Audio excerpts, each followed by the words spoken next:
আপনারা জানেন কিছুদিন আগে কয়েলবাড়ির এখানে একজন লোক ইলেকট্রিক শর্ট খেয়ে মারা গেছিল। ফেরিওয়ালা উনি 100 ডিসি বিক্রি করতো।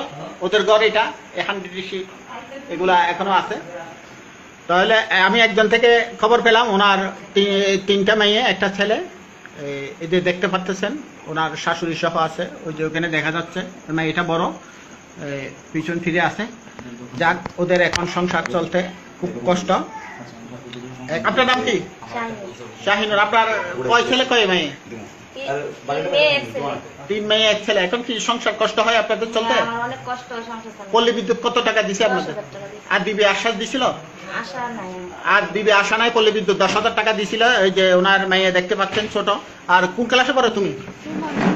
5ম শ্রেণীতে। কোন স্কুলে? Station model. তুমি কোন ক্লাসে পড়ো?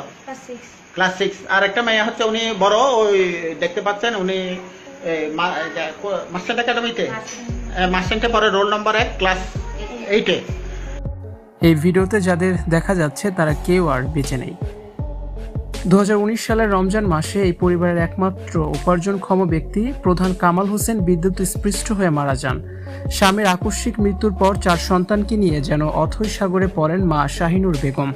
গ্রামের মানুষের সাহায্য সহযোগিতা আর মানুষের ভালোবাসায় কোনো রকমে খেয়ে না খেয়ে দিন পার করছিল এই চরম অসহায় পরিবারটি।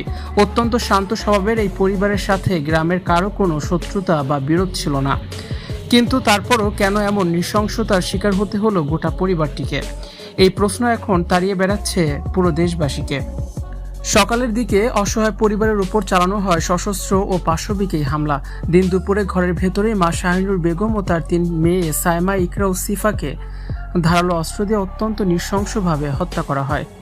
আর এই বর্বর হত্যাকাণ্ডের সময় দৈবক্রমে বেঁচে গেছে পরিবারের একমাত্র 19 বছর বয়সী ছেলে সিফাত।